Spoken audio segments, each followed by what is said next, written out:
I might be covered in dog hair. I realized. You know what? Is it prehistoric dog hair? Hi, this is Aaron from Red Fang, and you're listening to Couch Riffs podcast with me and my friend Mike. Fuck yeah. Hello, folks. It is your pal Mike Squires, and I am here with episode number 281 of the Couch Riffs podcast, featuring my guest Aaron Beam of Red Fang. Red Fang being a band that Aaron said was in sleep mode at the moment. I'm hoping they come back around in the fall when they reconvene and make some more new music. The band just celebrated 20 years of existence. If you've ever been in a band or if you've ever done anything at all, doing it for 20 years is a long-ass time to be doing a singular thing. And so I applaud them, congratulate them, and celebrate their patience and perseverance. I think they're a great band, and they're all four very cool dudes. The only person I haven't had on the podcast, I think, is Brian now. David built my website. I should get a hold of him and ask him about... you know what? I'm not going to work out the details of what I should do right now. We're doing a podcast. Aaron was an awesome, personable, well-spoken guest. I really enjoyed our conversation.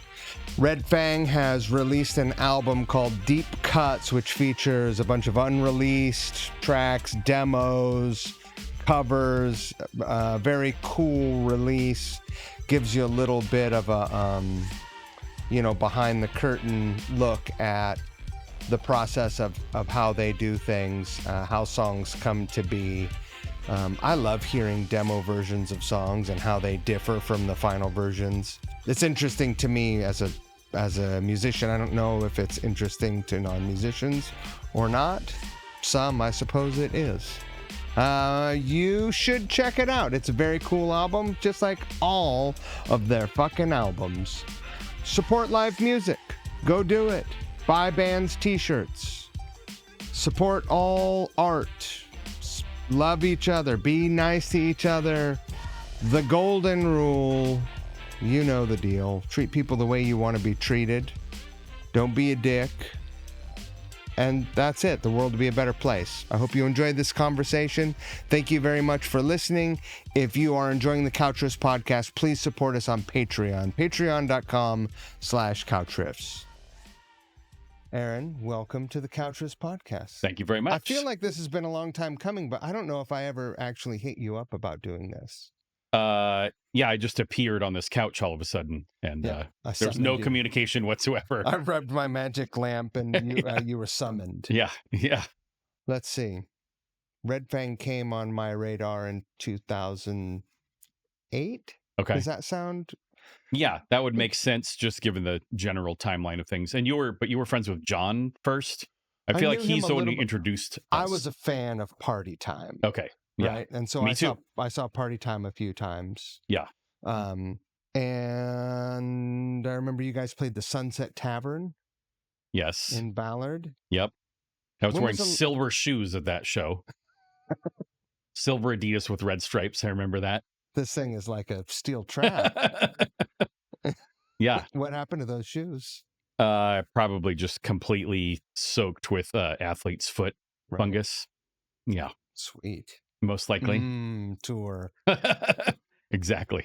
Then I ran into you guys. I want to say it was Hellfest.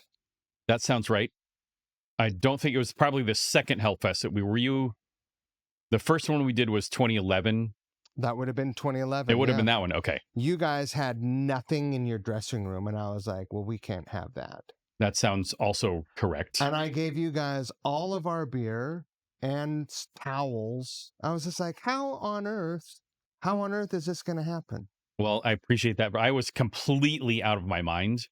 We had driven overnight from Bruges, I think. Right. And I drove most of the overnight drive, despite having, a local German tour manager and people who were not super jet lagged and hadn't been playing shows every single night. But Yeah, I ended up doing a bunch of the drive. Almost ran out of gas. And we pulled in at like 10 in the morning. Figured Sunday after, Sunday at noon. I think we're the second band on that stage in the tent, and we're just like, oh, there's going to be nobody here, and then blown away by the response. The European festival scene is amazing. Yeah, as a kind of a lifesaver. Oh, for sure. I mean, but it was also for us. That was like turning point for the whole band. I feel like as far as what we realized was happening, because that tour we were the second of four bands, but I think third or fourth show, maybe with fourth or fifth shows, like within the first few days, we flew to Athens, Greece, and there was people. I mean, the show just was completely bonkers, and there's people singing along with Prehistoric Dog. We're second of four. We just thought, whatever, we'll go and dip a toe. But to get that kind of a response, it was, early days of YouTube. I don't think Facebook even existed at that point. So it was like MySpace. Right. Before even MySpace Music. But yeah, it was the video was a strong component on the blowing up of your band. Absolutely. But also to your point, after we'd already sort of gotten more established, US tours are what they are, but then those European tours are just every single time it's a breath of fresh air. For people who don't have the experience and don't have the perspective, can you talk a little bit about the difference between touring and playing US clubs and playing and touring in Europe? Yes. And the UK? Well, and especially I think it's an even bigger difference for us than a lot of bands, because we were in this sort of magic window of we were small enough that we couldn't afford a tour bus in the US. So we were just driving ourselves in a van. And every time you pull into a club, and you usually have to argue for getting some waters or some beers. I mean, you're talking about Hellfest not, providing for us, but every Hellfest after that, they were super good to us. Right. But so I don't hold that first one against them. But the US is just and normal. Might have eventually shown up too. Right, sure. But in the US, it's just normal for there to be almost nothing provided unless you fight for it, or if you're a much, much bigger band. Whereas in Europe, it's just part of, I guess, their culture of hospitality, that there's always snacks and drinks when you arrive at the venue. They pretty much always provide dinner. For smaller bands, there's also almost always some sort of lodging provided by the venue. Yeah. Either at the club, or they subsidize some local hotel or have a deal or something. That magic window thing that I was talking about is for us over in Europe. We realized after doing a little bit of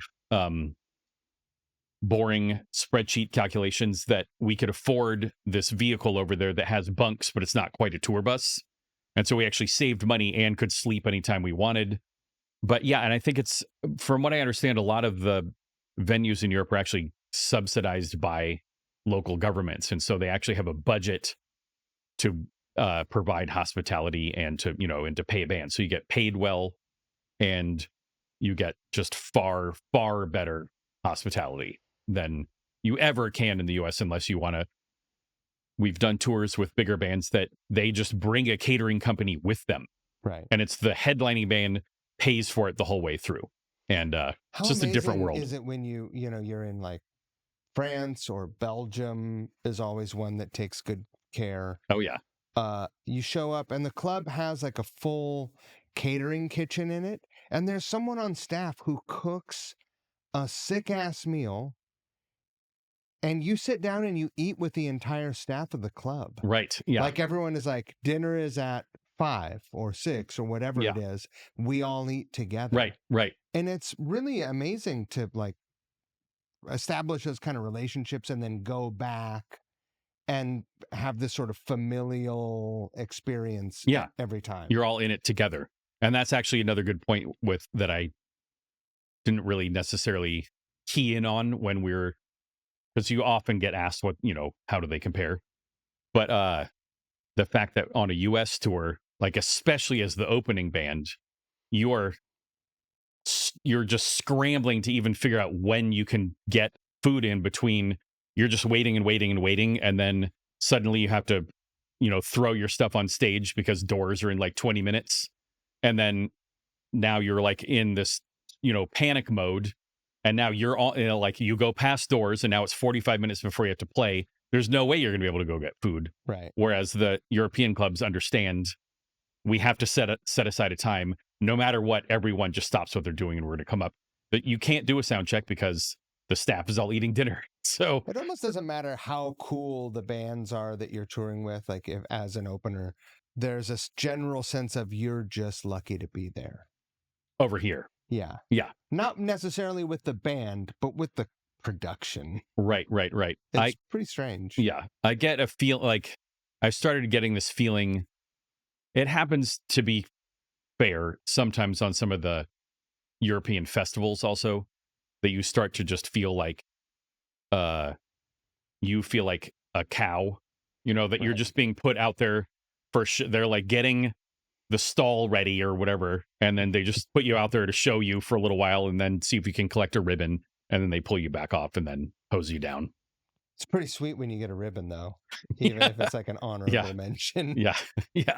I'm still waiting for that day. But do you remember the first time you played to a festival crowd? Well, let's start here. Sure. Let's back way up, and we'll talk about the new release too. All right. The Odds and Sods album. Yes. Where are you from?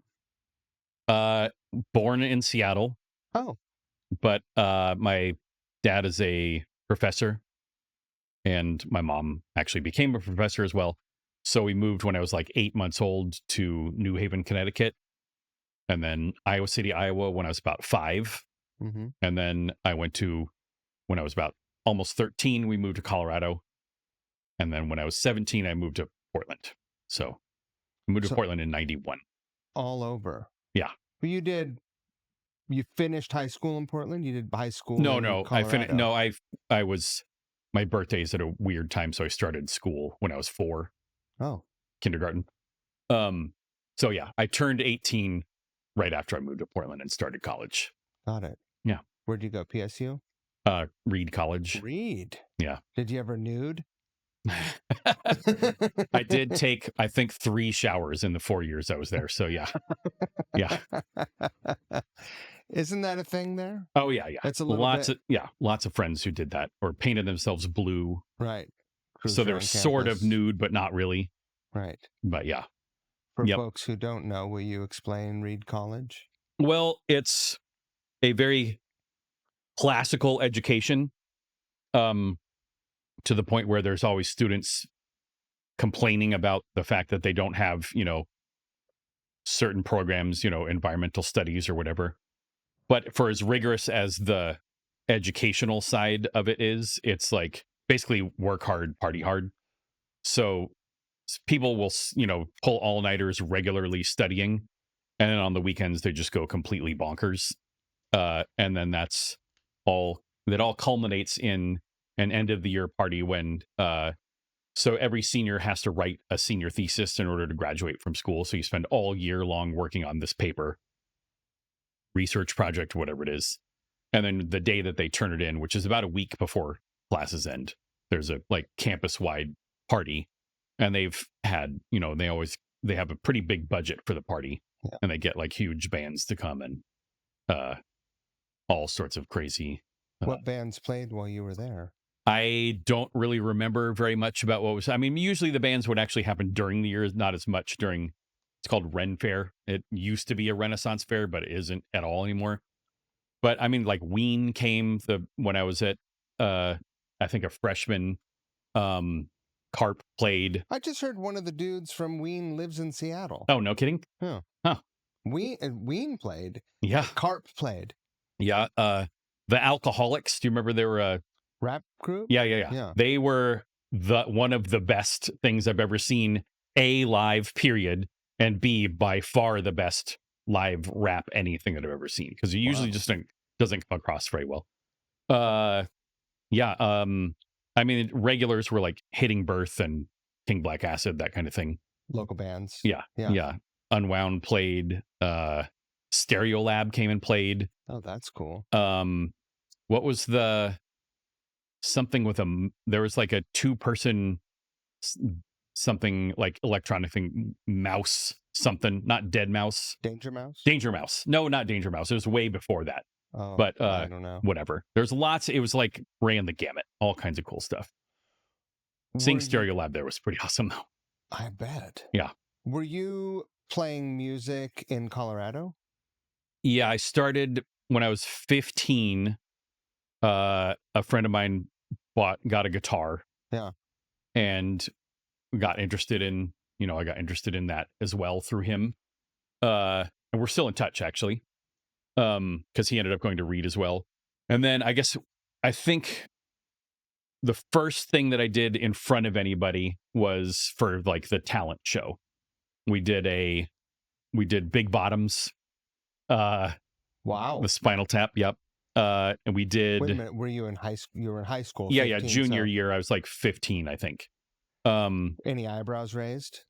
A little bit. Well, the thing that I remember was, because I already at that point had like long hair. I wore, just for the purposes of the thing, I wore like spandex, and it was did the fake Like the splits thing. and pretended to get hurt, blah blah blah blah blah.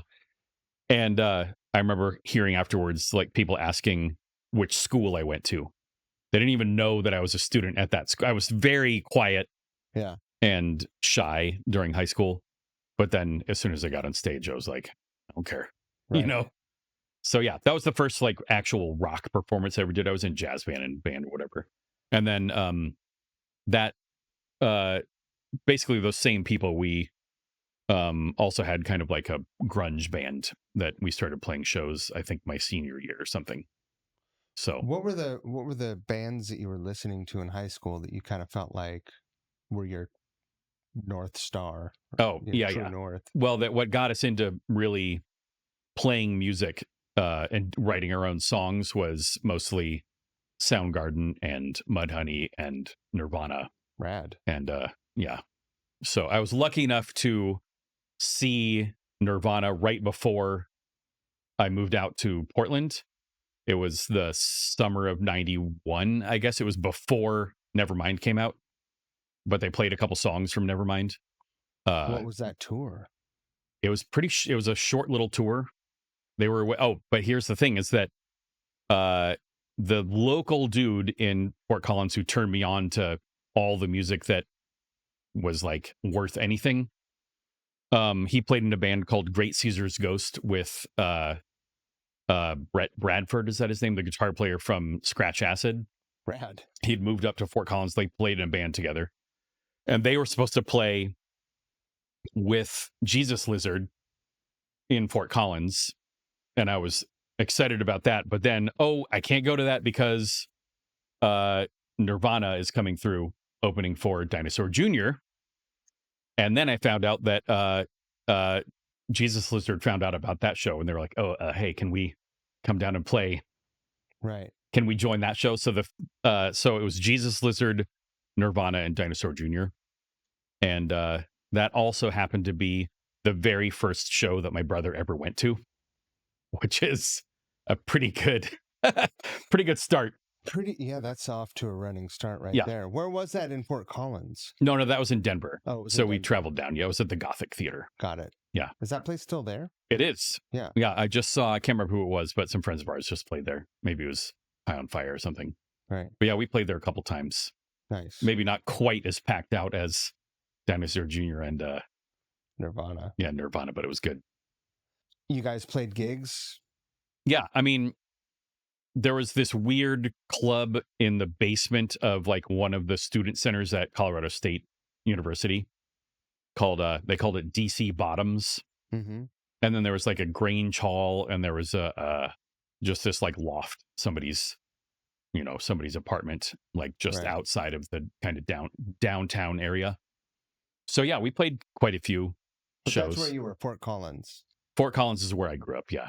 But my folks have since moved to Denver, and also we went to a bunch of shows in Denver. I had friends there, so there's a lot of back and forth. But I went to school in Fort Collins. Did you guys ever play the Lion's Lair?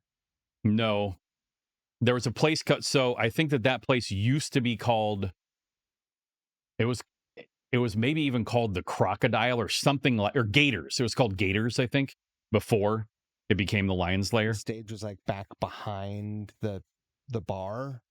I don't even remember there being a bar, but I was underage, so I probably wouldn't have noticed. Oh, then that's definitely maybe different place. Lion's Lair. Oh, okay. Yeah, it used to be gnarly. I walked by there when we played there recently, and it's looked in the window, and looks like the layout has changed a lot. But, okay. So by the time, were you playing in bands when you got to Portland? Well, this guy that I played, his name's Chad, the guy that I played in bands with in high school. Mm-hmm. He's the one who first got the guitar that got me interested. My first guitar was his old guitar. He also went to Reed College, and so we basically started up a band almost immediately after we got to Portland. So another grunge band. Yeah, a little bit more. By this time, I discovered like Mr. Bungle and Primus. So you were slapping. I was slapping. I was very slappity poppity. I played guitar before, though. I started playing bass when I moved to Portland because got it. Because we didn't know any bass players, so I was like, all right, I'll do it. That's how I ended up playing bass too. Oh yeah. I also discovered Mr. Bungle, and it was pretty game changing for me. Yeah. And this kind of answers one of the questions that I had, because I was going to ask you, Red Fang music lands a little bit left of center, even if it's not, without being quirky. Right. Like a lot of left of center music could be classified as quirky. Yeah. Those two bands. Yeah, you got the circus element to it. Yeah, there's a little bit of sideshow kind of vibes, right? Yeah.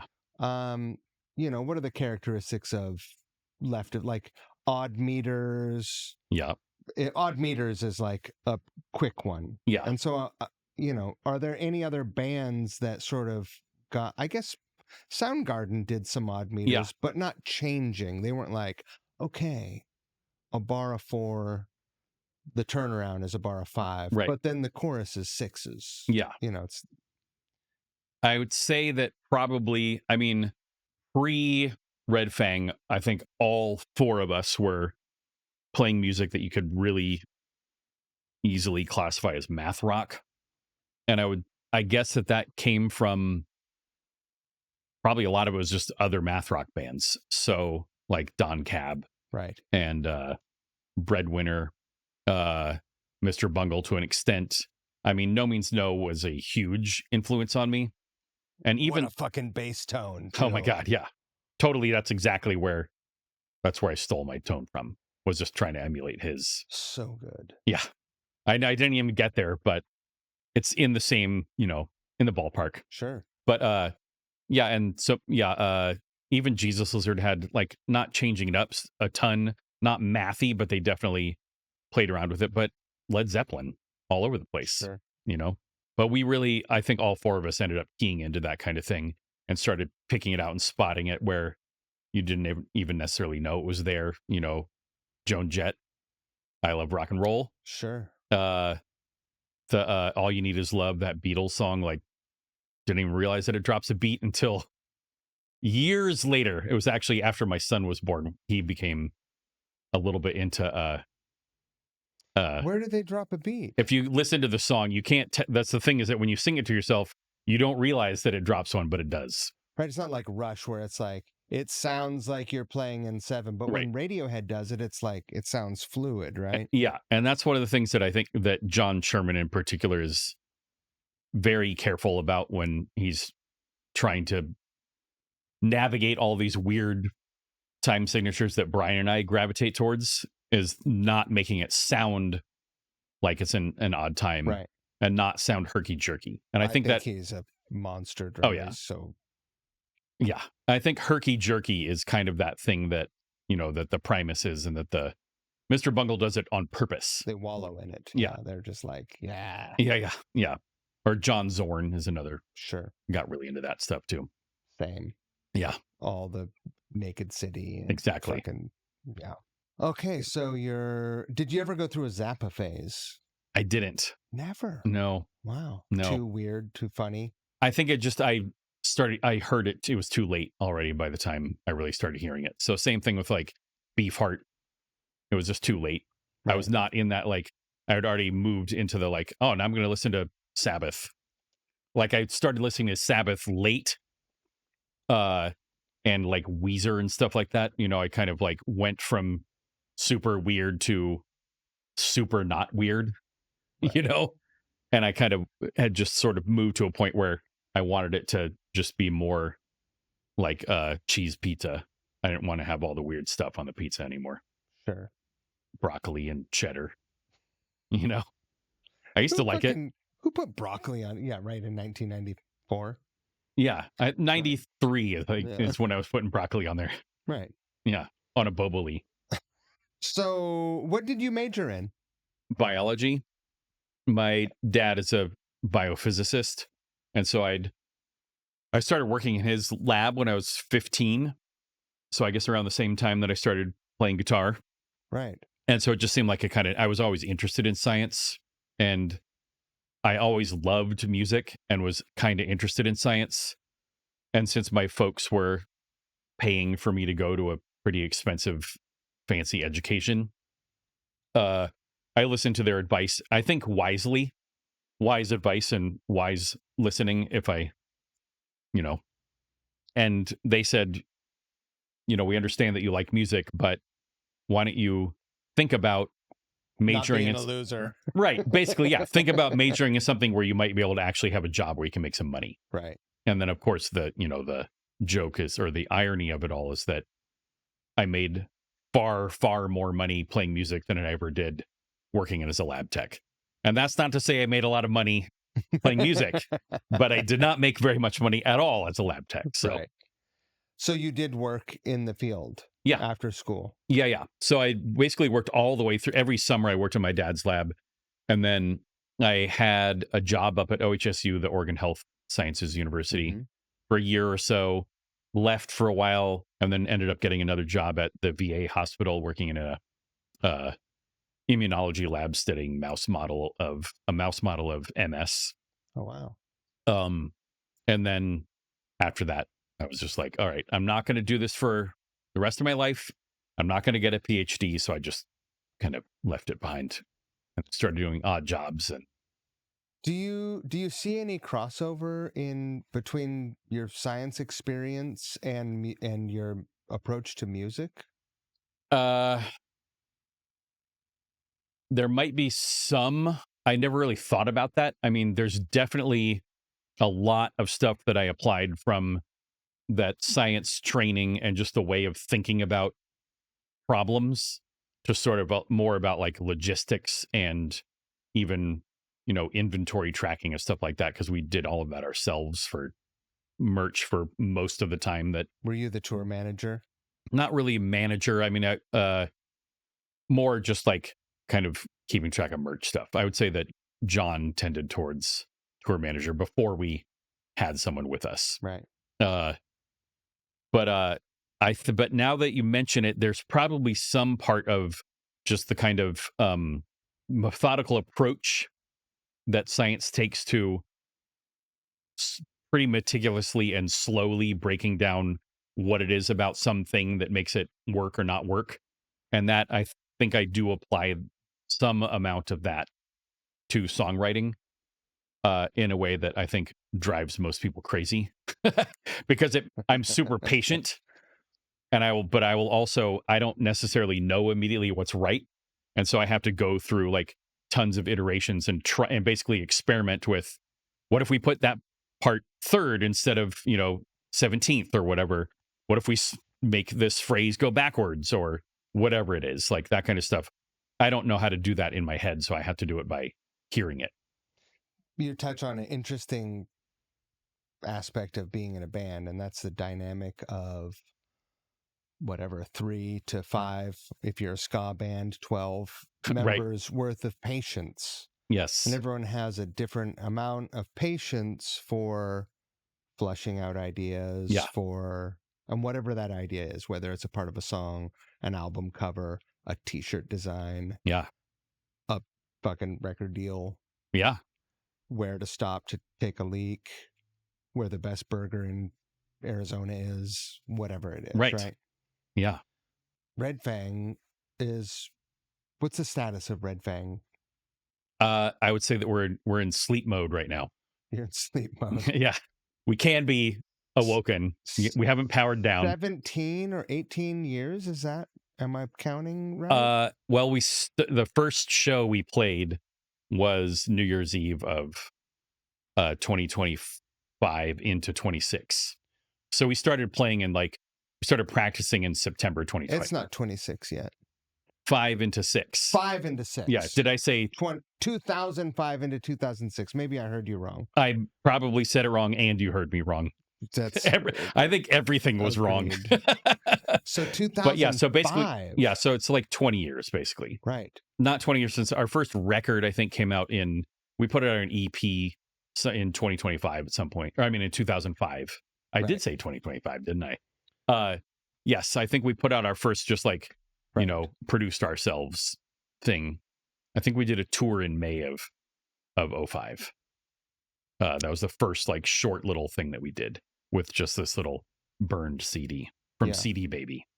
Right. Bullseye Disc actually is where we did it.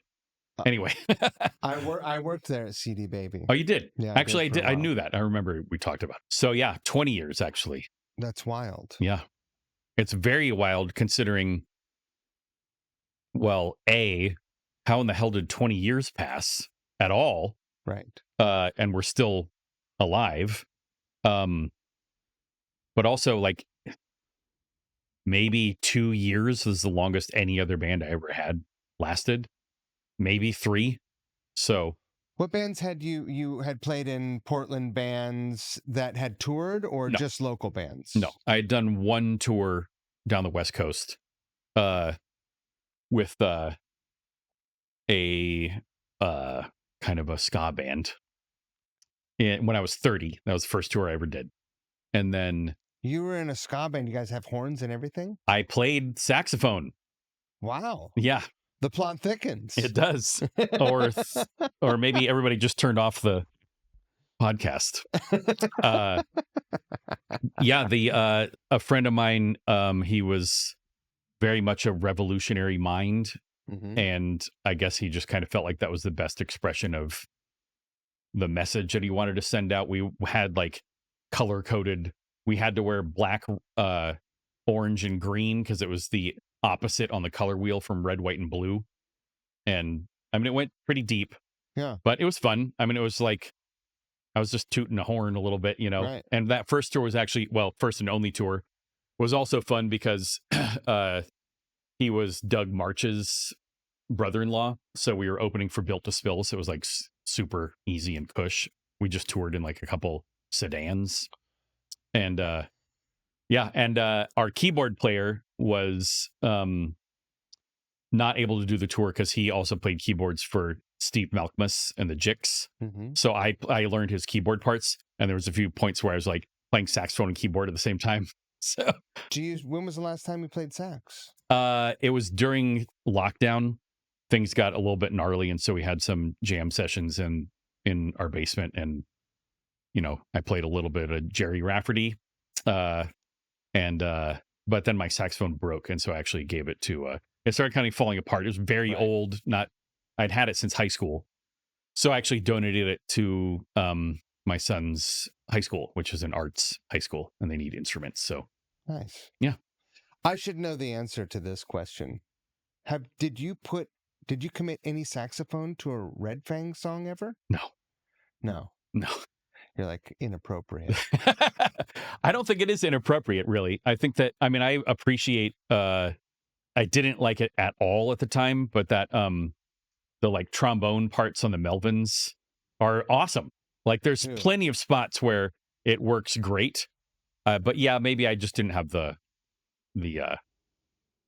I wasn't brave enough to try to do that. I could have been okay. You brought the Melvins up, and you toured with the Melvins. We played one show. Didn't tour with them. I've been on. Did I not see you with the Melvins in Brooklyn? It's possible, but I was riding along with my wife's band who was opening for the Hmm. Melvins. So Helmsley has done a couple of them. So, but yeah, Red Fang has played, I think, one show with the Melvins, and it was also New Year's. It was New Year's of 2006. Maybe I just saw you at the same venue. Probably. Different shows. Yeah. I'm mixing, that was a It's period where weird I that was somehow you drinking. would confuse some shows over the course of 30 years or whatever it Yeah, is. exactly. Yeah. The first time I saw them, they were opening for Mr. Bungle. It Ah, was like 1991 or 2. yeah. 1, I think. Okay. And I it wonder if was that. Go ahead. it was crazy. Like, it was a crazy thing. And looking back on it, I have to wonder if it was planned. But, everyone was there to like pogo and go fucking crazy. Yeah. And here comes the Melvins. Right. And Slow motion pogo. it was the slowest, dirgiest thing I'd ever heard. And I was like, what is happening? Yeah. Like, this is so weird. And in maybe the first, maybe the second song, like one of the amps like blew up. Mm. And then they just spent 20 minutes looking at the amplifiers and then just played a song, and then that was the set. And I have to at least wonder if that was planned or to agitate people, right, as for fun. Yeah. Actually, my wife has become pretty good friends with Buzz since they did those tours. So I would love I'll to see get if to the she'd be bottom of down that. to text him and ask him. Because it could also have just been a miserable. That they were freaking out, like, God damn it, why Right. now? Right. Yeah. People were really not. People were not into it, and then They weren't into a 20-minute break. It was. But I was like, "This is amazing." I was, Yeah. I thought it was amazing. I wonder if it was the similar or the same tour, but I saw Mr. Bungle it must have been spring of 92. It was during my spring break. But Caius was opening for him. Oh. And I didn't know Caius at the time. It was a weird bill. And at the time, I was super into really weird music and very much not into macho, anything that I considered macho at all. Right. And so I was just like, oh my God, I hate this band. And, that was 92. That was a long time ago. Sure. Similarly, like the first time that I loved Neurosis Souls at Zero. And then I saw them play. And they were like big, beefy, scary looking dudes. And I was like, damn it. Because in my mind, I thought they were like all these skinny guys with glasses. Right. And I just was so anti-macho that it kind of turned me off from Neurosis for a while. Right. But there was something else that you made me think of about the Mr. Bungle Melvins thing, but it'll come back, but I forgot what it was. If you could get to the bottom of that, I would be, because for sure they remember. Right. For sure they remember. Yeah, I will. Oh, I remember the other, it was not quite the same, but speaking of Patience and European festivals, the first time that we played Roskilde, I think we were on right before Baroness, and we were, it was like the second to last or third to last. I can't remember how much. We had maybe like 15 minutes left in our set, and we played this slow song, and the very end of the song is just me and John kind of like slowly finishing it off with this little run or whatever. Slapping. Yeah, exactly. Tons of slapping, like really slow slapping. And right as I go to hit the very last note, this gentle last note, I'm like, no sound comes out. And I have I'm not the most dexterous bass player. So I usually play with a pick, partly because, I'll just miss with my fingers. And I was like, God damn it. Why did I have to miss the string in this particular, like, last note of this thing where it's just like so obvious that I missed it? And then I realized that no sound was coming out of anywhere. And it was because all of the power had gone out in the whole tent at exactly the moment that we went to hit that note. It turned out that it was rats had chewed through the main power cables that went to power everything, lights, PA, everything. So we couldn't even make an announcement of what was happening. And the stage crew was like, we just stood there for a long time. And then eventually they were like, just leave and we'll sort it out. And then let's go check with Baroness was very kind. They were like, if they sort it out soon enough, you guys can just finish their set. It took them 20 minutes to fix it. And then we went back out and played like the last note. Well, yeah. I wish it had been, that would have been great. That would have been way better. That would have been the Melvins thing to do. But no, we actually finished off our set. But it was also like, it was remarkable that almost nobody left. They were all like just waiting in the tent.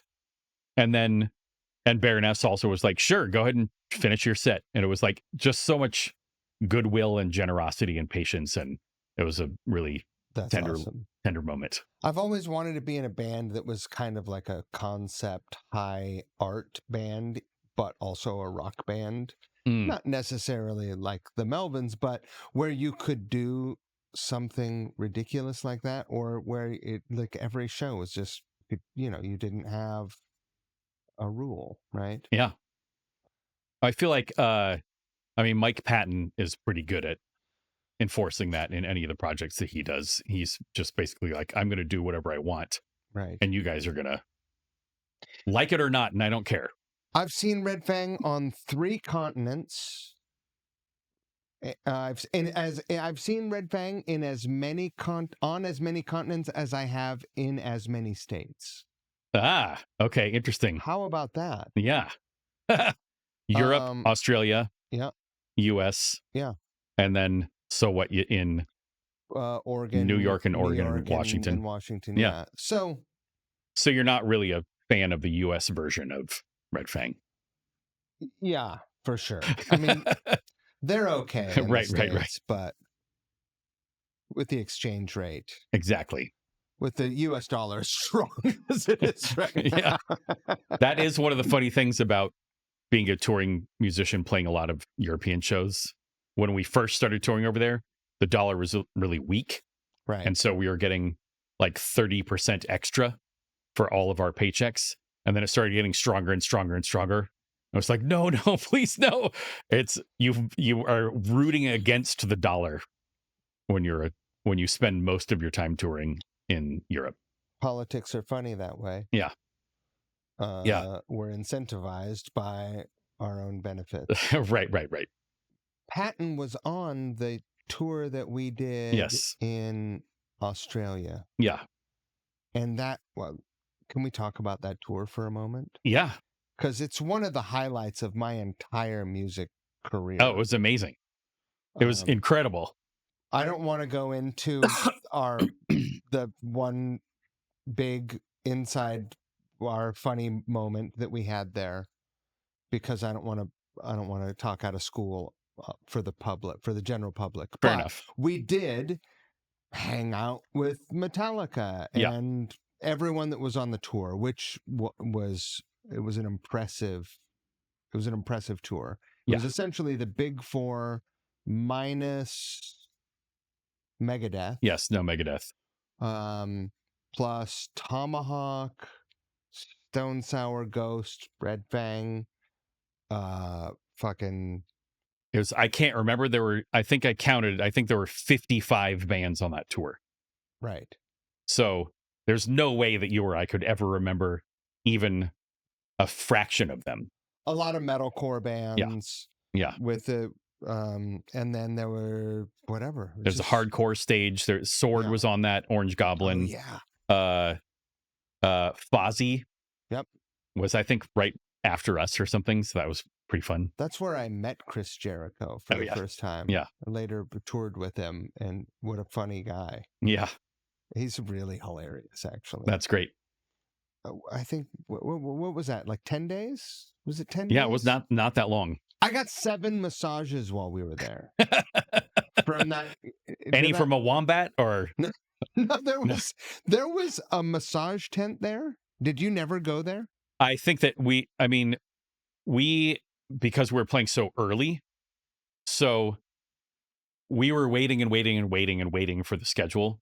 It was sort of, I don't know how we ended up on this tour after we got the schedule, because uh I think there was actually 57 bands. Ghost was on a side stage. Yes, they were on a side stage. We're on the smallest side stage, as far from the entrance of whichever place they happen to be at as you could be.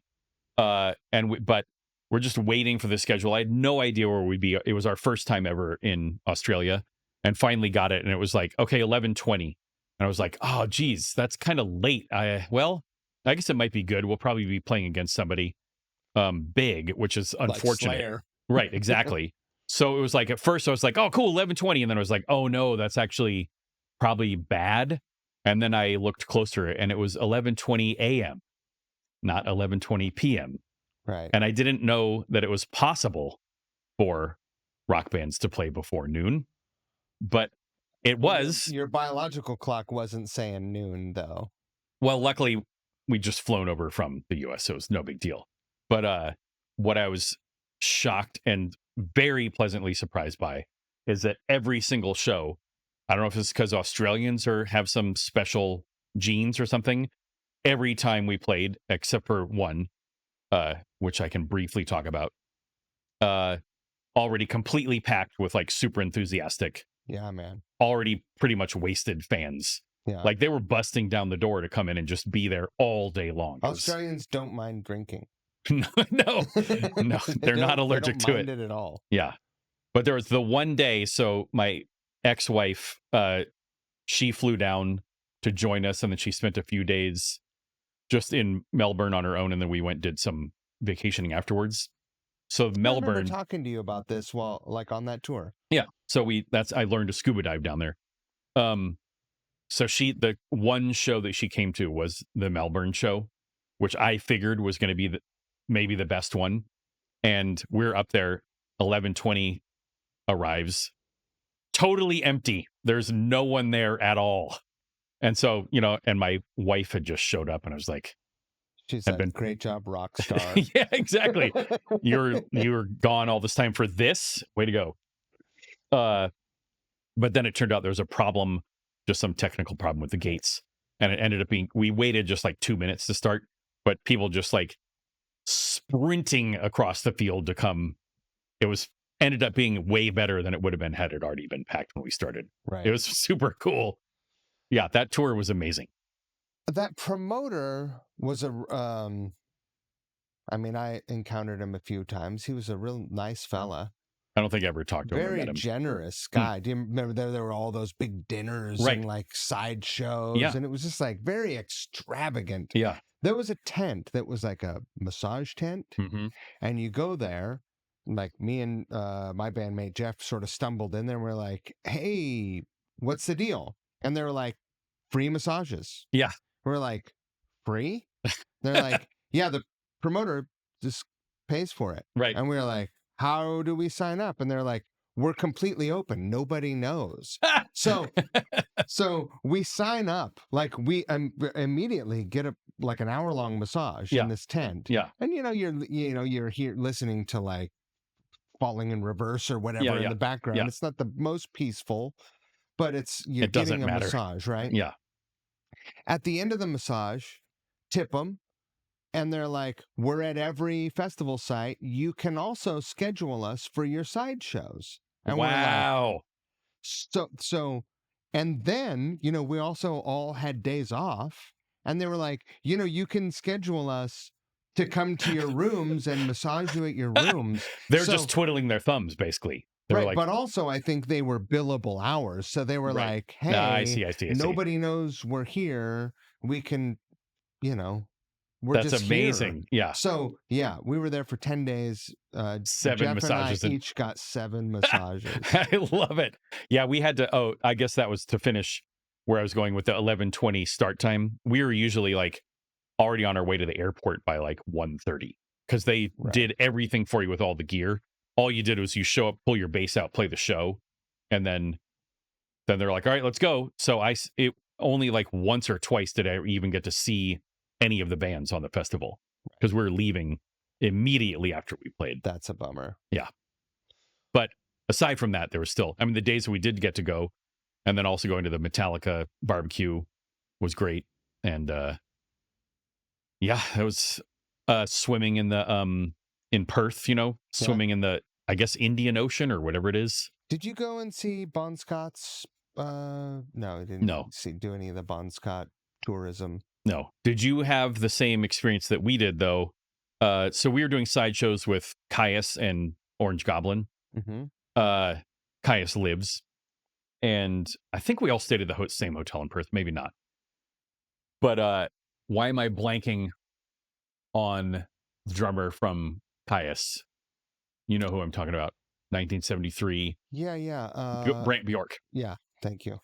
He is like the coolest guy you could meet as far as just like you cannot ruffle his feathers no matter what. He's always just totally calm and collected and just chill as fuck. Can I say fuck? You can. This is a grown-up show. I'm sorry that I waited so long to do it. But he came to get into the bus to go to that steak dinner or whatever that night that you're talking about, that we all went out, that the promoter took everyone out, all like 600 people. It was and also insane. And don't forget also the chartered flight that he paid for, that he had just a private plane for, for 20 or 30 of the bands or whatever. So he's like, comes to the bus and is just like vibrating. I've never seen him like this before or since. And it was because he had just ridden the elevator down with the bass player from Crazy Horse, because Neil Young and Crazy Horse were staying at the same hotel as us, and they played a concert the night that everyone arrived in Perth, and no one from the entire tour knew about it. That we easily could have gotten into the show and gone and seen him in Australia, but of like, there's probably 300 at least people in that tour, probably more, and that not one single person figured out that, the night that we all have off in Perth, Neil Young is playing. I've never seen Neil Young live, and it's one of the things that I feel like is incomplete about my life. Yeah. I've seen him once, but it was on this weird like concept album tour. So he barely played any of the hits. He played the whole album. Right. But also the other part about that, sharing that same hotel with them, John Sherman rode the elevator down with Neil Young. He got in and he was like, oh, and then just, immediately just turned around and just faced forward and didn't say anything. Right. Growing up a music fan. Yeah. It's hard to completely separate yourself from your fandom, right? I would hope so. You maintain your composure. Yeah. But when we met James Hetfield, you had maybe met him. We met him once before. And so, yeah. At the Orion Festival. Yeah. But when he walked up, you actually said, hello, James Hetfield. And I was like, oh.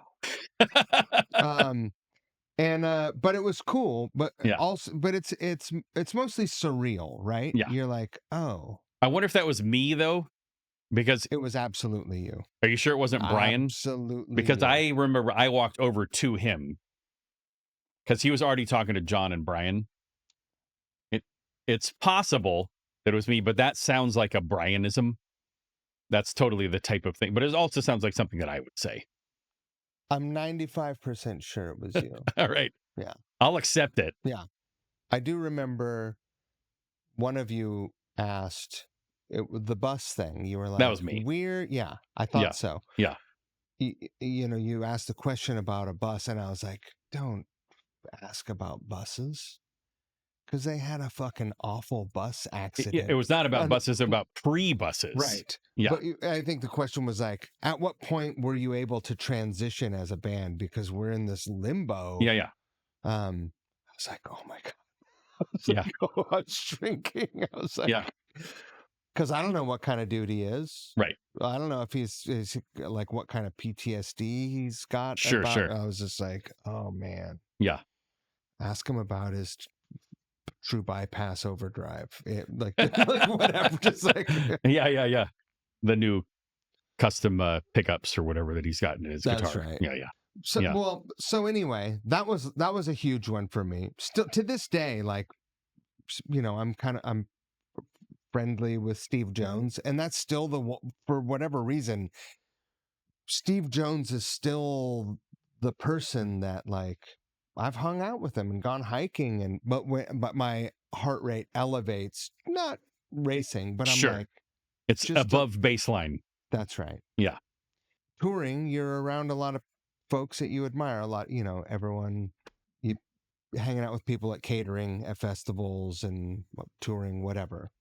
Have you been around anyone that's made you really nervous? Well, you already alluded to it in the way that I acted even the second time that I met James Hetfield. He was the most like, oh geez, when we played Orion Music and More, Yeah. the whole way out to that festival, we were like, there is no way that Metallica has any idea who we are. It was clearly just their people were like, oh, this band is, they have a video that's cute, so we'll just throw them on. And so I was saying the whole drive, I'm like, the only way that I'm going to believe that they had anything to do with picking us is if James Hetfield comes over and introduces himself. And then 5 minutes before we're supposed to go on, our tour manager comes around and he's like all shook and everybody gather, 3 minutes before you guys go on, you have to gather behind right behind stage because James is going to come over and say hi. And then we all just like, Brian and I both talked about it later that Brian like punched him in the shoulder. He was like, I don't even remember doing it. He was like, I totally blacked out. Just like meeting him, I blacked out. Right. And I was similar. Just, I don't remember much except that he had purple sandals and like all purple basketball gear on. That's hilarious. Yeah. He was very, very relaxed looking.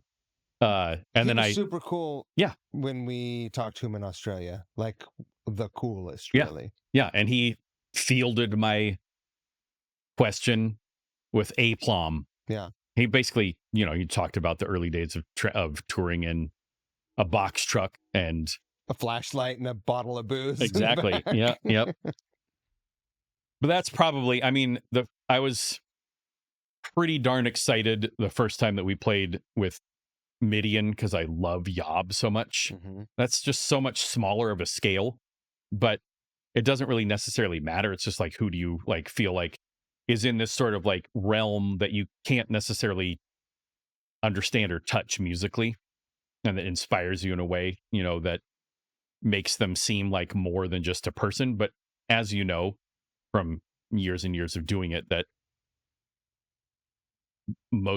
you just understand pretty quickly, most people are just people. Right. But there is that weird thing where there are some people that you still, like you said, your heart rate, despite yourself, it still goes up, even though you can tell yourself that's just a guy, right, who's got the same guy problems I do, if not worse. Probably. Yeah.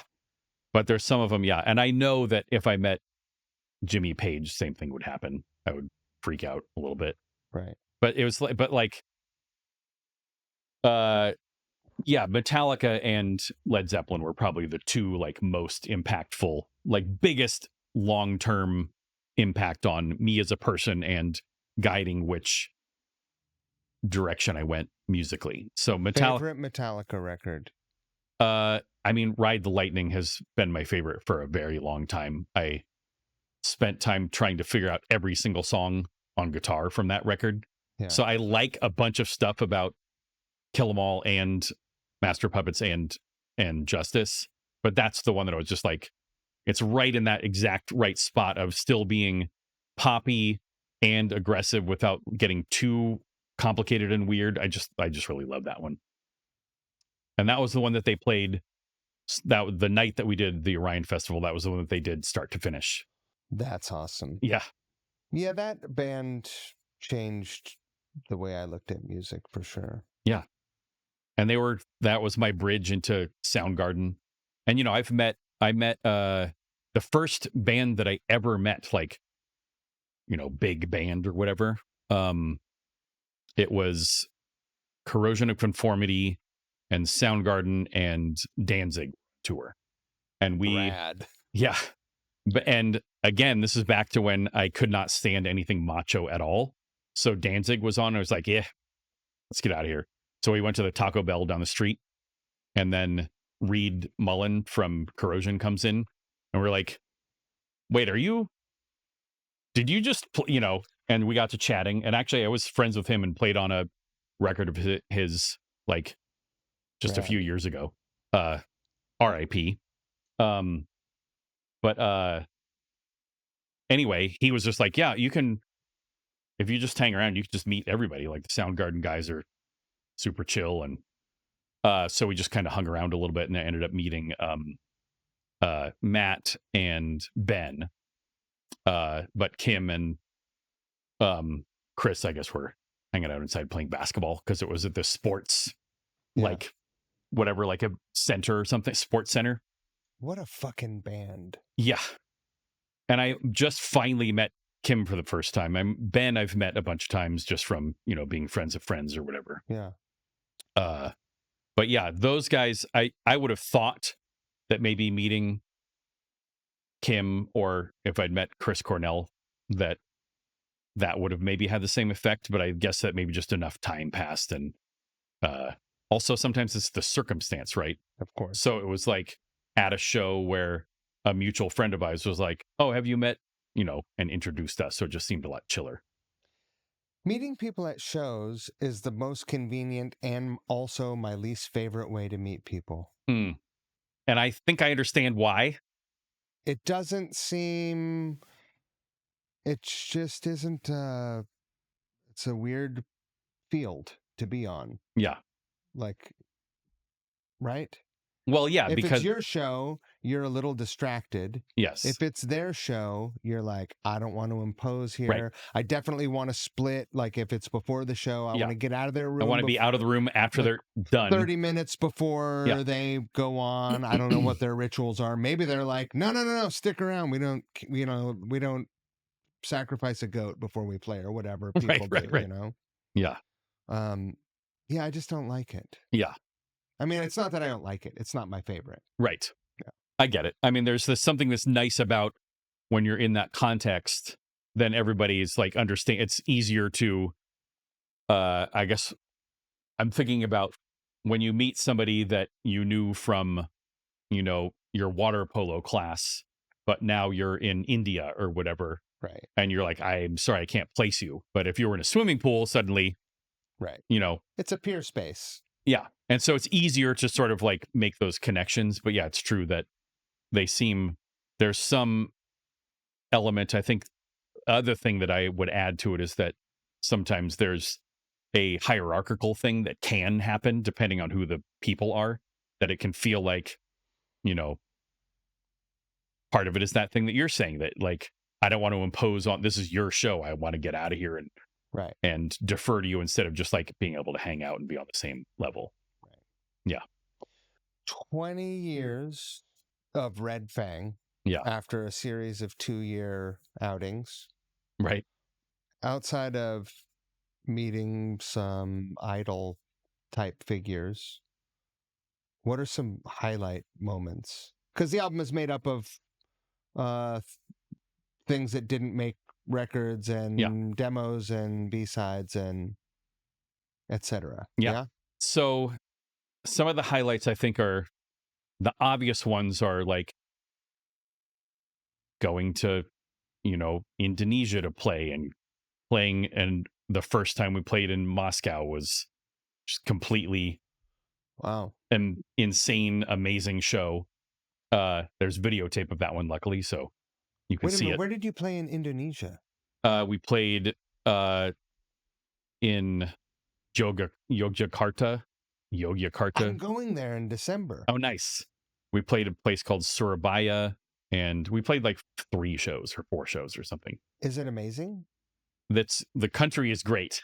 I would love to vacation there. The shows it was interesting for us because they were like part of this touring thing that was part of a festival, but promoting another festival.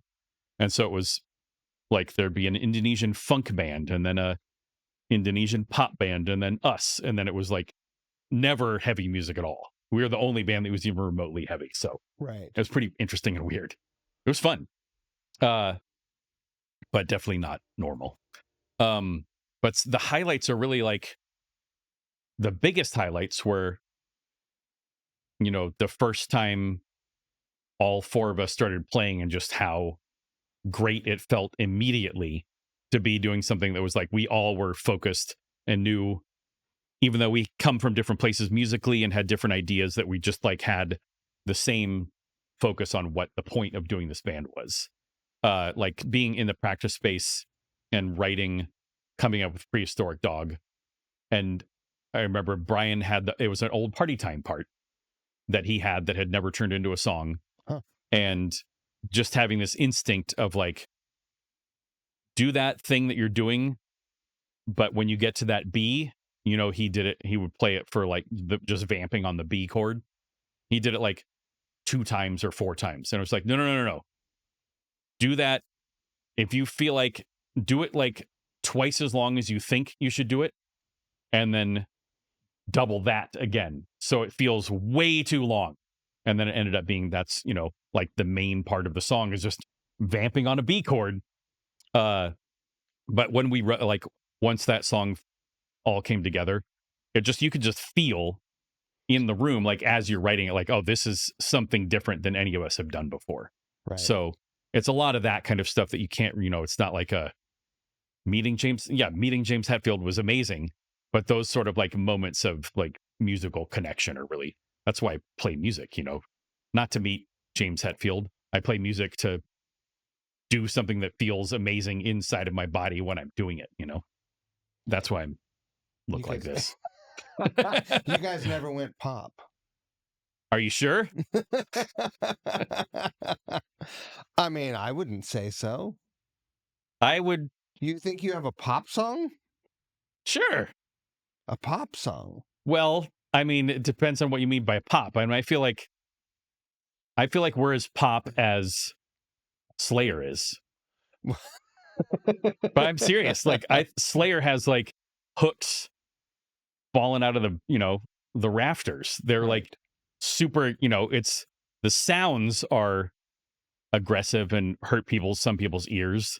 But when you start picking it apart, it's like tons of hooks in there. I mean, God Hates Us All is a great hook. Yeah. I mean, Angel of Death and Raining Blood both are full of hooks. Yeah. I guess that maybe for me, pop is different, than not like, it's not like top 40 for sure. Right. We're not top 40 and we probably just couldn't be. I mean, as far back as I remember, it is one thing that actually catches my ear in Prehistoric Dog, because seemingly out of nowhere, there is a vocal harmony. And I'm like, on the Kiss Your Ass Goodbye line. And it's not out of place, but it's the only time it happens. Right. And it's like, oh, that was a awesome decision. It's accidents also, like I love vocal harmonies. Brian and I can't really sing them together, so I'll just throw them on records occasionally. Right. Just harmonize with myself. But I'm not that good at it. I'm good enough to sort of fake it sometimes on a record, but I'm not like, they don't come naturally. I have to like take some minute to try to figure out where to go with it. Right. And so that one, it just didn't, I think I tried it other spots. It just didn't work. And that was the one place where it's like, oh, it kind of makes sense right here with these 2 notes. It's awesome. and still, as far as convention goes, weird. Right. Yeah. I appreciate that paying attention to that stuff. Like not everybody even notices stuff like that. Like you are aware of it without, how you want it to be. Right. It's true. In the same way that like John's drumming, you don't even notice that it's in an odd time unless you really like start paying close attention. And that I think is one of the funnest things about doing odd times artfully, is discovering maybe even years later that thing that you always thought was in 4 isn't in 4, So you guys are in rest mode. Sleep mode. Sleep mode. Yeah. Was it inspired at all by COVID quarantining and post quarantine touring Yeah, conditions? I think that had something. I think that COVID changed. I don't know anyone who wasn't affected mentally Sure. by that weird moment in all our lives. Uh, and there's so that going through that definitely caused a sort of reassessment of everyone's relationship to the world, and within the band, all of our relationships to being on tour and writing music, and what are priorities. And because if you've been touring for 20 or 30 years or whatever, for me it was shorter, but for a lot of the other guys have been touring since their teens, Right. and that was the longest break they'd ever had. Maybe is you can start. I mean, I'm not speaking from like having directly spoken, or I don't know this directly. I'm just assuming that there's a moment where you're like, oh wait, I haven't spent this much time with my wife in forever or ever, maybe, really. And and then there's other things going on with like people getting sick and people passing away that makes you start reevaluating stuff. So and I think it was a time that, for me at least, like, it gives you and my wife went through the same thing with her band. It gives you a minute to step back for a second and look at your relationship to like the music business apart, as separate from being in a band and music creation for on it for its own merit.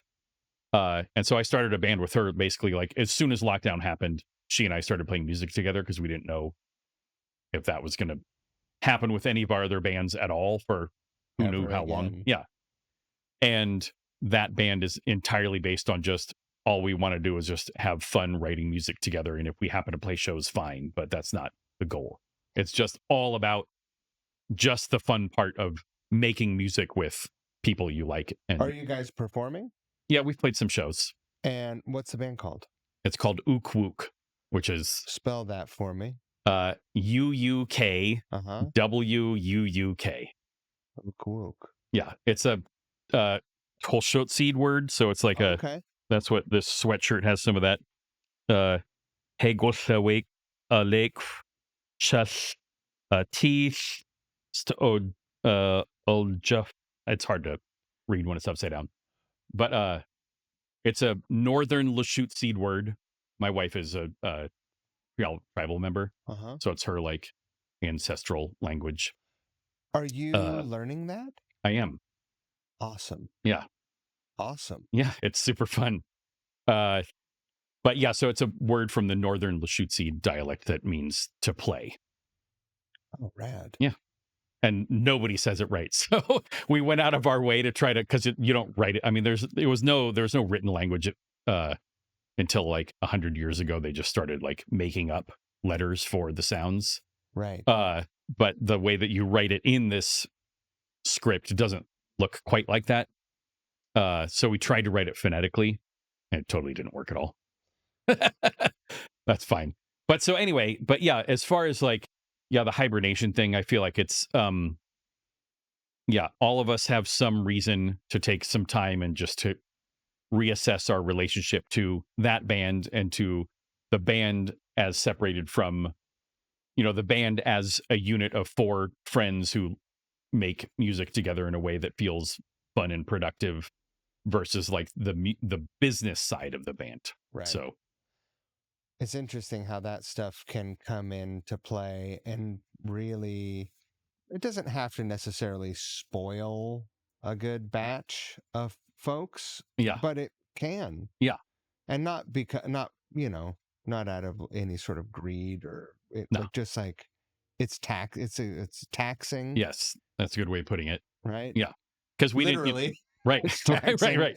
But yeah, we never made enough money for it to be a thing where like getting greedy would mean like, oh, you got, $50 instead of $40 or whatever. There's no like that wouldn't the money wasn't big enough for that to actually be an issue. But it is that thing where that part just of it, even having to think about like having to make decisions based on, do we want to try to do shared hotel rooms or just everybody get their own hotel room because now we're all almost 50?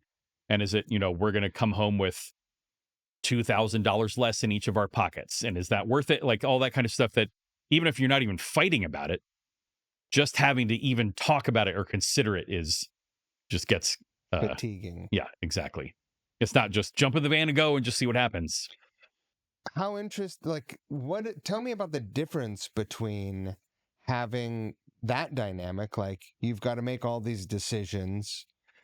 It does impact everyone's livelihood. And then having a band that is literally for fun. Yeah. I mean, that's what, as far as I'm concerned, that's what all bands should be. Of course. But it is so I think about it partially in terms of like thinking about the Mastodon thing with Brent recently. Um, we did a tour with them in 2011 and then another one just like 2 months in November of 2011 and then January, February of 2012. Already by 2012, Brent was like, I am super burnt out. I'm completely over this. I don't want to be doing this. And then 13 years later, Yeah. this thing happens. And from having been inside of a band that's not even close to the same level of success, but that we make a living playing music, you can't help but think about when I'm like, I don't feel like I can do this tour because my son's birthday or because whatever reason it is. I'm like, I'm really hemming and hawing because me not doing this tour means 3 other people don't get a paycheck. Our manager doesn't get a paycheck. Our booking agent, like maybe the agent will drop us, like all those things. Like you're not making decisions in a vacuum anymore. It's a marriage of many, many parties. Yeah, exactly. And so that sort of stuff, that it's great to have those problems. Let's be fair. To get to a point where you're like, I want to be so you can be selective about which tours and which shows to play and still make a living doing it. Again, we didn't get rich, but I didn't have to do another job for like 10 years. It does just start to wear on you after a while. And I'm sure that I felt like I was the one saying no more than anybody else. And it was hard to do for a long time, but I also feel like that's the only way I could maintain my sanity. Right. And I can only guess that it was just as hard for other people to say, like, I'm ready to take a break, because of knowing that same thing, that me deciding to take a break means that everyone has to take a break. Right. It feels selfish, even though it's not, It is and isn't, Yeah. right? I mean, it is about yourself, but if you're going to go completely nuts going on tour you're not and make it any good to exactly, anyone. I would rather, if you don't want to be on tour, I way rather you just say that and, and we don't do it. Like, I'd much rather let's just be open and honest about it. You know what I mean? Right. I'm not saying that there was anybody not being open and honest in Red Fang. I'm just saying in general. Sure. Yeah. Generally speaking. Yeah. Are you guys are at least in touch about businessy band business? Yeah. Yeah, we just did I drove down to Portland a couple weeks ago we did a little event for the record release. Did you guys play? No. But we did realize that some of the social media posts that were going out maybe were a little misleading and made it look like we were going to play, so we had to like repost something and assure an appearance. Yeah, exactly. We'll be there, but we're not playing. No, we're taking basically we set ourselves a 1-year hibernation mode. So starting at the end of the last European tour. So September would be when we, I guess, ostensibly get together and kind of discuss how everybody's feeling. So do you secretly have a little cache of riffs that you're still working on through this time? Or I guess mostly I'm using most of them because I've started 2 more projects since September. So I've got a project with a friend from Olympia and a guy from Tacoma, plus playing with my wife. Plus I am playing now with a couple of dudes in Seattle. So Who are you playing with in Seattle? Ben Varellen from Helmsley, and then Rad. Nat Dam from Sandrider Rad. and Akimbo. Yeah. The Sandrider guys, what was their band in the 90s and early Akimbo? 2000s? There was another band that some of those guys were in. If I say it or you say it, then the other one will be like, oh, yeah. That's right. I'm not going to remember what the name of the band was. Anyway, fan. Yeah. I want to start a two drummer, two bass player band. I think it's a wave of the future. Yeah. Yeah. Super easy on the van, 2 drum kits, right. 2 SVTs. What's the big deal? Yeah. I think it's a winner. Yeah. Everyone sings 4-part harmonies. Oh, 4-part harmonies. Very nice. Yeah, no, all like Bach style counterpoint in the harmonies. Well, probably really linear. Probably be pretty like, yeah. It would be more ELO than ELO than Queen. Right. Yeah. I'm not that clever. Uh-huh. I saw you. Did you see ELO on that last tour? You saw them play? Yeah. I heard it was unbelievable. It was great. It's fantastic. Right. Yeah.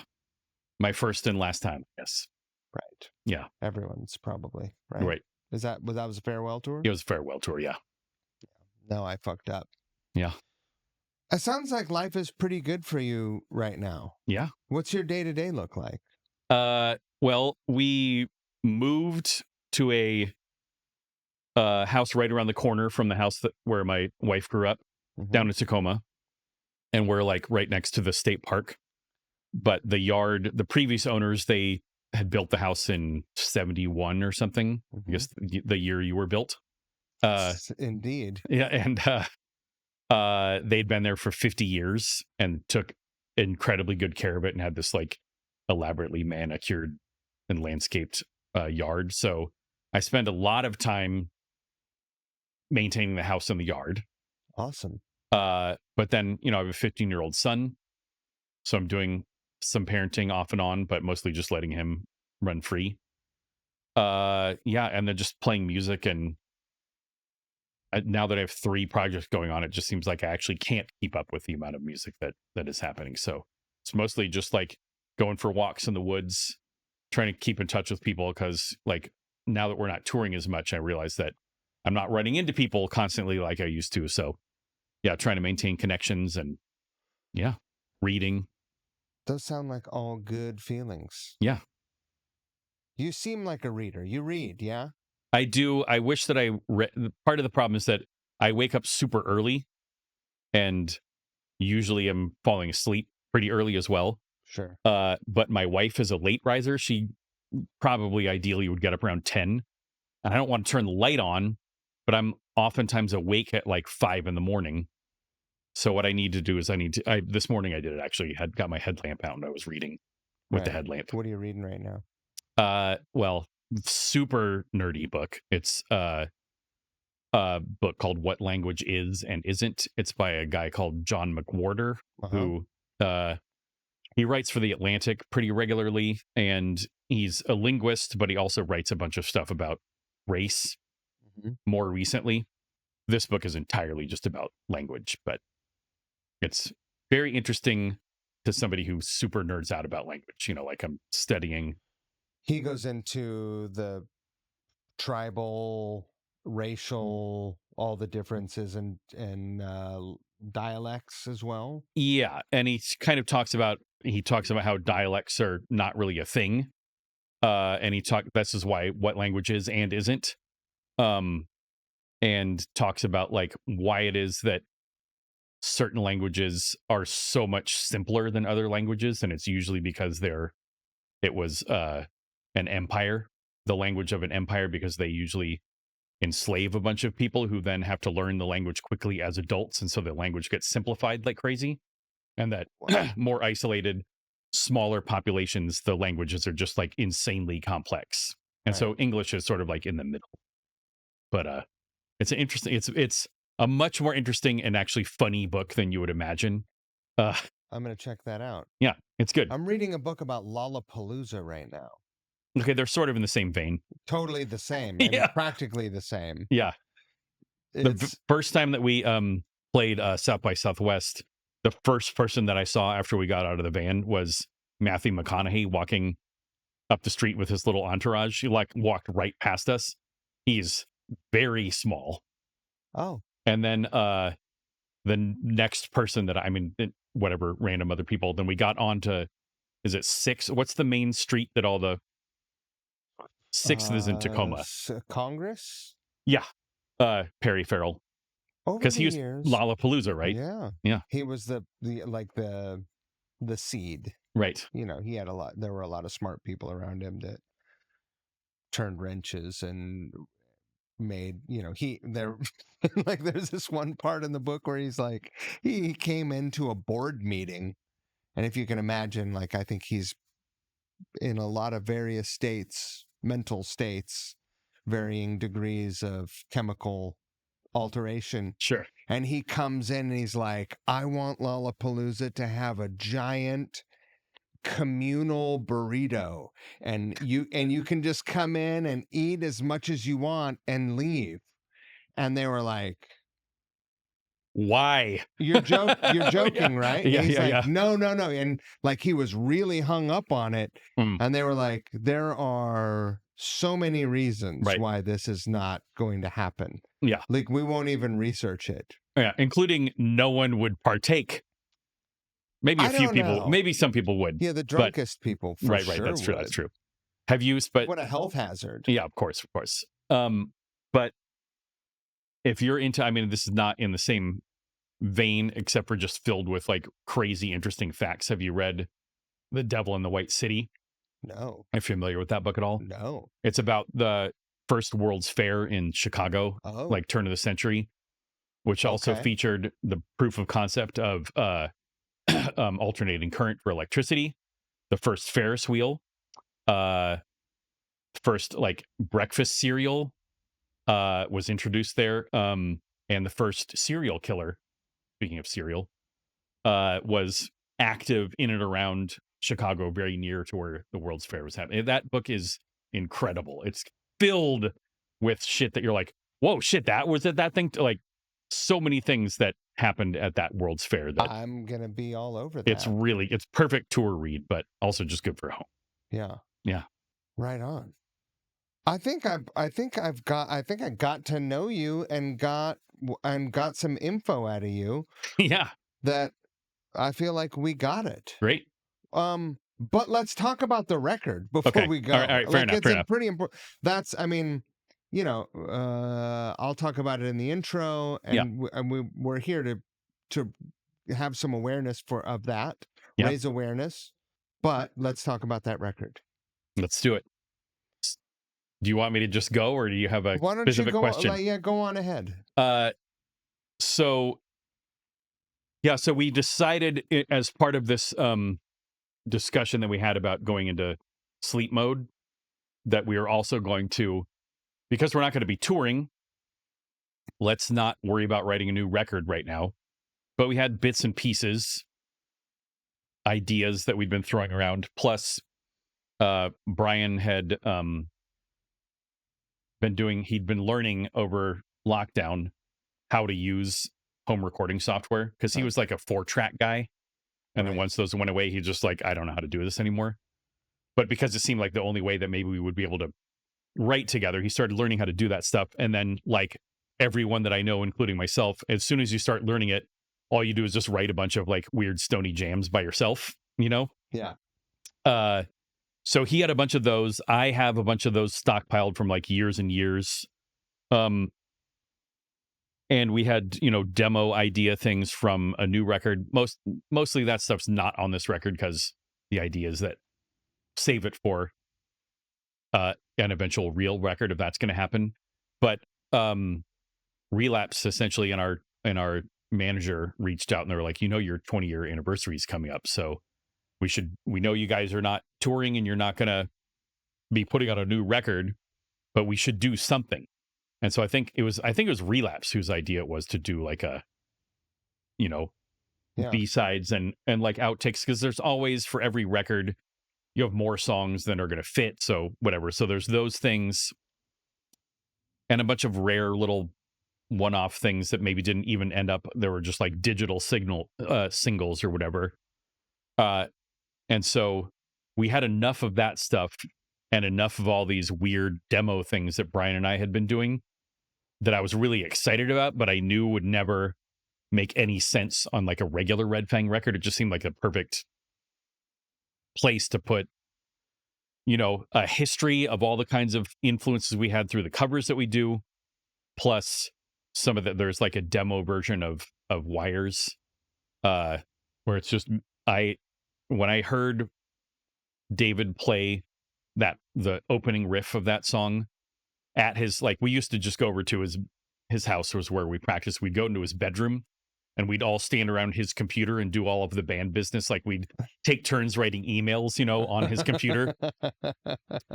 I'll do the next sentence.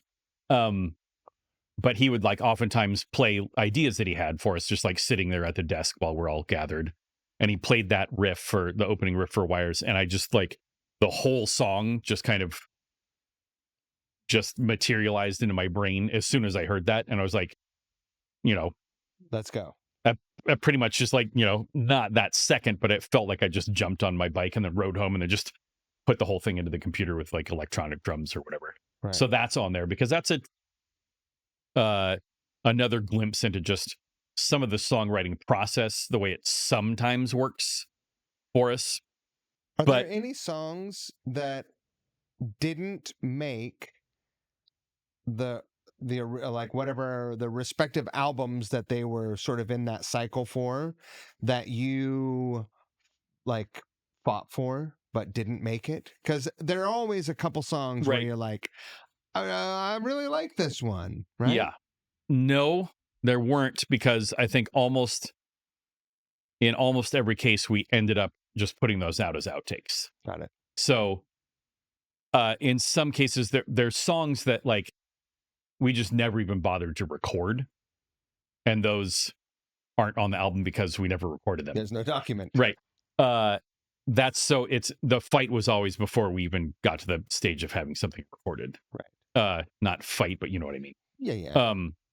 But essentially I said that very poorly, but to encapsulate what I'm trying to say about this record is that it's without just being recycling a bunch of old stuff, because it has a bunch of things that nobody's ever heard before. I feel like it does a pretty good job of taking you through the process, or like a deep dive into what it is that goes into a regular Red Fang record. And it's like broken apart into, here's all the pieces right that get used. And if you take all of this stuff and mash it together with the four of us, you're going to end up, with the final regular style, straightforward Red Fang rock record. That's a little bit of a behind the scenes audio glimpse. Yeah.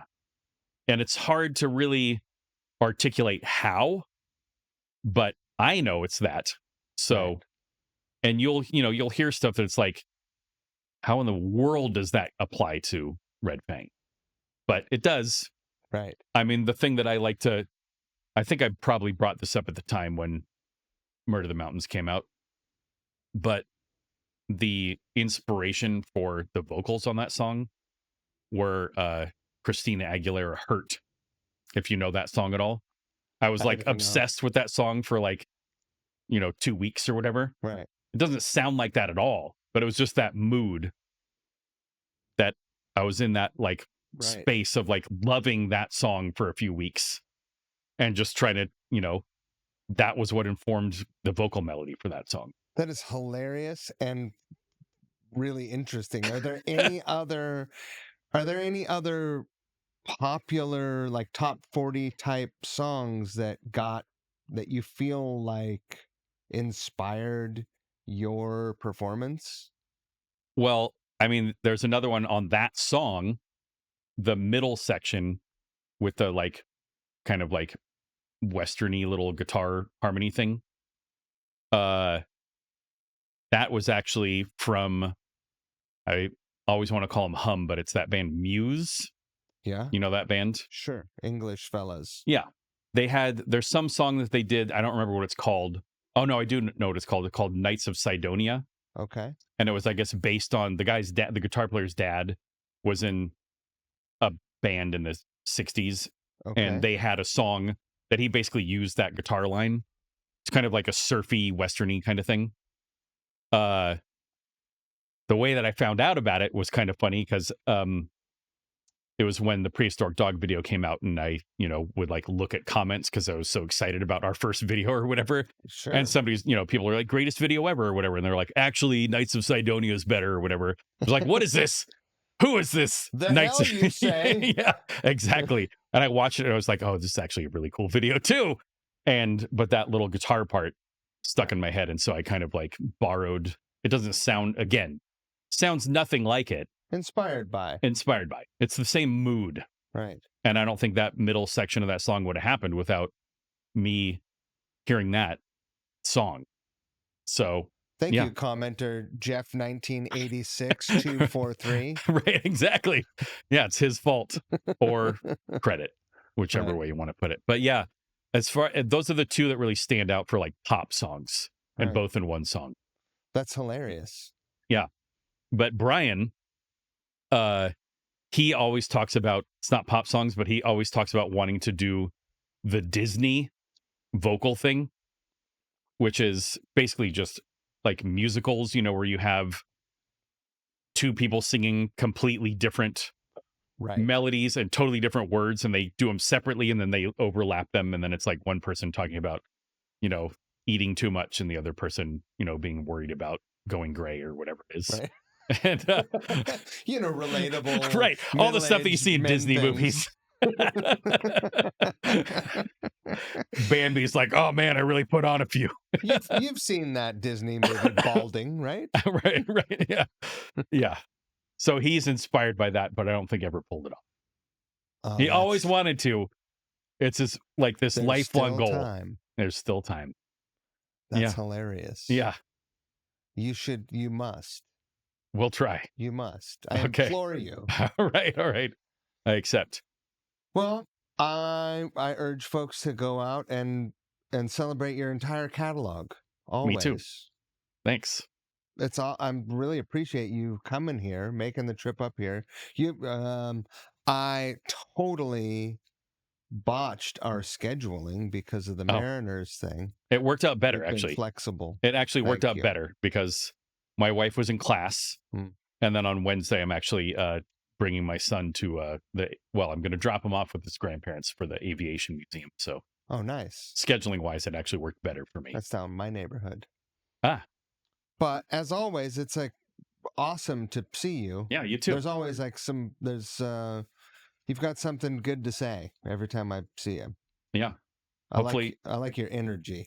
Well, hopefully I won't. Too hippie. Hopefully I won't ask you any sort of like bus flipping, whatever your version of that is. We're very jet lagged. Also, in our defense, yeah, of course, yeah, of course. I don't think. I mean, it didn't even. I don't.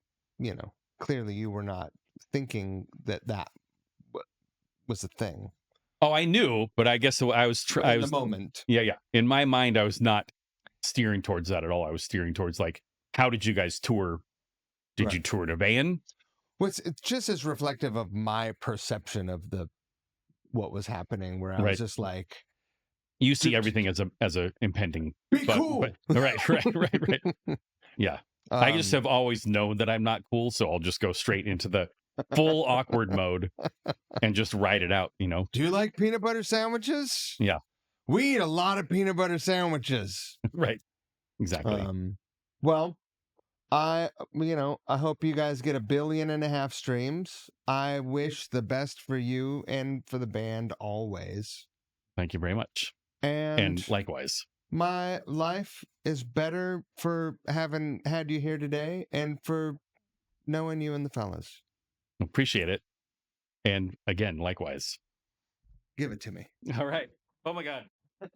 Hot mic.